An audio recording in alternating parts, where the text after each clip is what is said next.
একটি বিষয় স্পষ্ট করতে চাই যে বিএনপি আন্তর্জাতিক সম্পর্ক বা বাণিজ্য সহযোগিতার বিরুদ্ধে নয়, বরঞ্চ আমরা বিশ্বাস করি যে অর্থনীতির যে বিশ্ব অর্থনীতির সাথে একটা কার্যকর সংযুক্তি, তারপর আপনার ধরেন বিনিয়োগ, রপ্তানির জন্য কর্মসংস্থান, এগুলো আমাদের রপ্তানি বৃদ্ধির জন্য অত্যন্ত গুরুত্বপূর্ণ একটা অধ্যায়। যুক্তরাষ্ট্র বাংলাদেশের একটি গুরুত্বপূর্ণ উন্নয়ন এবং বাণিজ্য অংশীদার। তো যুক্তরাষ্ট্রের সাথে আমাদের যদি কোনো চুক্তি করতে হয় তাহলে অবশ্যই আমরা আমাদের জাতীয় স্বার্থকে প্রাধান্য দিয়েই আমরা সেটা করব। এখন যখন আধুনিক যে বিশ্ব ব্যবস্থা কিংবা যেই পর্যায়ে আমরা আজকে পৌঁছেছি, সেখানে একটা দেশ আরেকটা দেশের সাথে কিন্তু সম্পর্কিত, কারোর সাথে বৈরিতা করে কিন্তু এখানে আপনার আগানো যাবে না।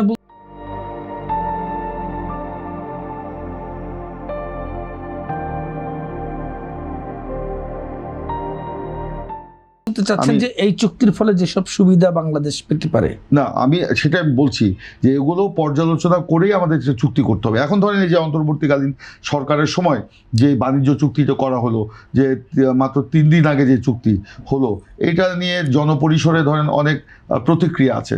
এখন জনগণের দল হিসাবে বিএনপি এই প্রতিক্রিয়াগুলোকে সম্মান করে।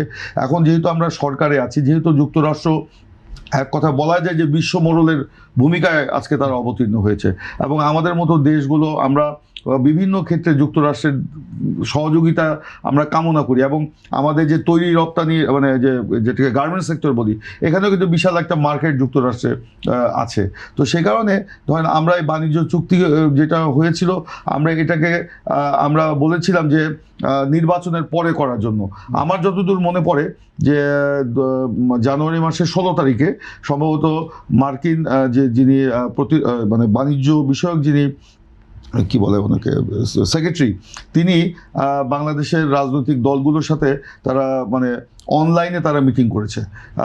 আমার মনে আছে সেদিন সকাল 9টায় আমাদের চেয়ারম্যান জনাব তারেক রহমানের সাথে মিটিং হয়েছে তার, এবং আমাদের পরই আপনার ধরেন জামাতি ইসলামের সাথেও তাদের মিটিং হচ্ছে। ওই যে বলা হয় যে বিএনপি কে জানিয়ে করা হয়েছে বা জামাতকে জানিয়ে, আমরা ওনাদের কাছ থেকে যেটুকু জেনেছি, বিএনপির পক্ষ থেকে আমরা শুনেছি, আমরা এটাও বলেছিলাম যে নির্বাচিত, আমরা জানতাম না যে নির্বাচনের আগে এই চুক্তিটা হবে, এই কথা আমাদেরকে বলা হয়নি, কিন্তু আমরা বলেছি যে ঠিক আছে আমরা এই সকল দেশের সাথেই বাণিজ্য চুক্তি করতে চাই, এবং আমরা ক্ষমতায় আসতে তো আমাদের একটা সম্প্রসারিত একটা অর্থনীতি দরকার, সেখানে এই চুক্তিটা যেন জনগণের কল্যাণে হয় এবং বাংলাদেশের উন্নয়নের জন্য হয়, সেগুলো আমরা দেখবো।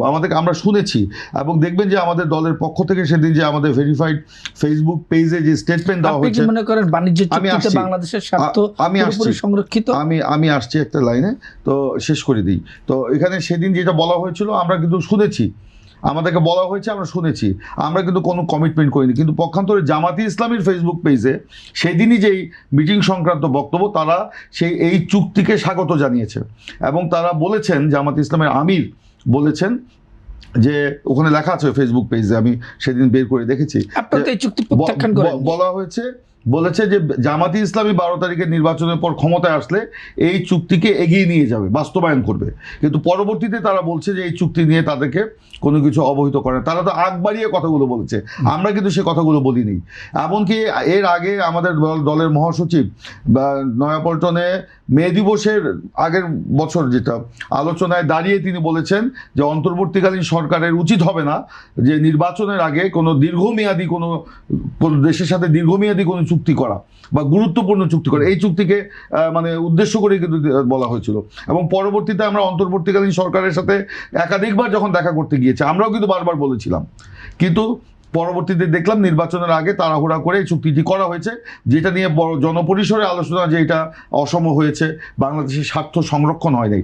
এখন যেহেতু আপনার ধরেন আমরা ক্ষমতায় এসেছি মাত্র, বললাম প্রায় 90 দিনও হয়নি, আমরা সার্বিক বিষয়টা আমরা পর্যালোচনা করছি, জনপরিসরে যে প্রতিক্রিয়া, এটাকে আমলে নিয়ে পুনর্মূল্যায়নের যে সুযোগ রয়েছে, সেই সুযোগটাকে আমরা কাজে লাগাবো বলে বিশ্বাস করি। অতীত হচ্ছে পুনর্মূল্যায়নের সুযোগ আছে, আর যেটি এখন হয়নি সেটি পুরোপুরি মূল্যায়নের সুযোগ আছে। অবশ্যই আমরা সেটা নিয়ে কথাই বলছি, নিয়ে বলা হচ্ছে যে এটি দেশের সার্বভৌম এবং কূটনৈতিক নিরাপত্তাকে প্রশ্নের মুখে ফেলবে। আমি শেষ করি আপনাকে, এবং এই চুক্তির ফলে ফলে মার্কিন যুক্তরাষ্ট্রের সামরিক বাহিনী ও গোয়েন্দা সংস্থা সহজে অংশীদার দেশের সঙ্গে গোয়েন্দা তথ্য, স্যাটেলাইট ডেটা, মিসাইল ট্র্যাকিং এবং আঞ্চলিক হুমকি সম্পর্কিত তথ্য তারা পাবে এবং যুক্তরাষ্ট্রের নজরদারিতে পড়বে বাংলাদেশ।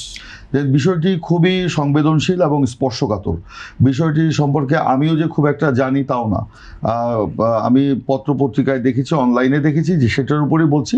তো অবশ্যই আমি যেটা বললাম যে বিএনপি তো জনগণের দল, জনগণের স্বার্থের কথা বিবেচনা করেই বিএনপি এইসব চুক্তির দিকে মানে আগাবে বা কি মূল্যায়ন তার সেটা তুলে ধরবে।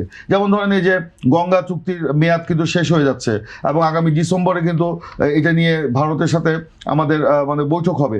তার আগে কিন্তু একটা কারিগরি কমিটি আমরা করে দিয়েছি, তারা নিজস্ব আমরা ফিল্ড, কারণ এই গঙ্গা চুক্তি নিয়ে কিন্তু অনেক বক্তব্য আছে। এখানে বাংলাদেশের স্বার্থ সংরক্ষণ হয় নাই, সেই কারণে আমরা এটা আমাদের পলিটিক্যাল স্ট্যান্ড ছিল ওইটা, এই আগামী ডিসেম্বরে যেটা আলোচনা হতে যাচ্ছে সেখানে যেন বাংলাদেশের স্বার্থ সংরক্ষণ হয়, সেই জন্য আমরা কারিগরি টিম গঠন করে কাজ করছি এবং সেই কারিগরি টিম অলরেডি ভারতের সাথে কিন্তু আলোচনাও চালাচ্ছে।